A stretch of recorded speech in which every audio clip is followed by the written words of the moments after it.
Hello everyone, সবাই কেমন আছো? আশা করি তোমরা সবাই ভালো আছো আর আমিও ভালো আছি। দিনটি ছিল রবিবার, খুব সকালেই বেরিয়ে পড়েছিলাম আমি, দিদি, মিষ্টু ভাগ্নের সঙ্গে দেখা করার জন্য। ট্রেন থেকে দেখো দৃশ্যটা অপূর্ব লাগছে, তাই না বলো? চলে এলাম ইছাপুর ভাগ্নের কাছে। আর যেহেতু আমরা অনেকটা সকালে বেরিয়েছিলাম, প্রচণ্ড খিদেও পেয়ে গেছিলো আর ওরও টিউশন ছিল 2:30 থেকে, তাই ঝটপট খাওয়াটা কমপ্লিট করেছিলাম। আর খাবারের মধ্যে ছিল, দিদি বাড়ি থেকে বানিয়ে নিয়েছিল রুটি আর চিকেন কষা, ইছাপুর থেকে ঘুগনি আর লুচি নিয়েছিল, আর ভাগ্নে হোস্টেল থেকে ভাত আর সয়াবিনের তরকারি নিয়েছিল। যেহেতু ওর সাথে অনেক দিন পর দেখা হচ্ছে, খাওয়ার সাথে সাথে তো নানান রকমের কথা তো আছেই। দিল্লি চলে গেছিলাম, ওকে না বলে যা তোর মন খারাপ হবে, তাই অনেক রকমভাবে ওকে জানানো হয়নি।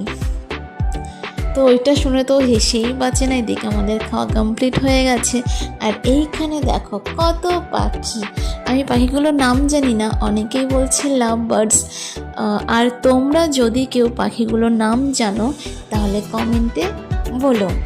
আমার একটা জিনিস অদ্ভুত লাগছে, আচ্ছা যদি আমাদের এইভাবে একটা ঘরে বন্ধ করে রাখা হয় তাহলে আমাদের কেমন লাগবে?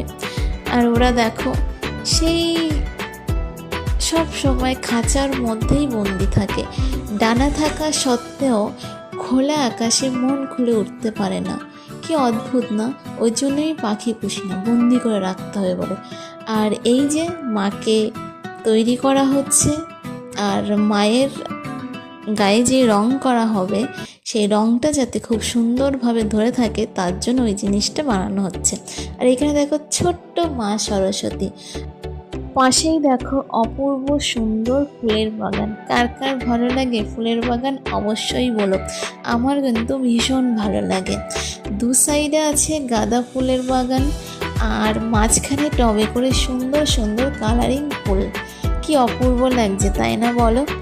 আমি আর কিছু বলতে পারছি না, তোমরাই দেখো।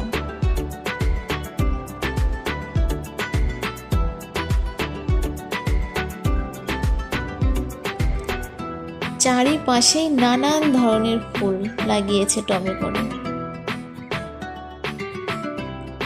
আর এইদিকে বেশিরভাগ গোলাপ।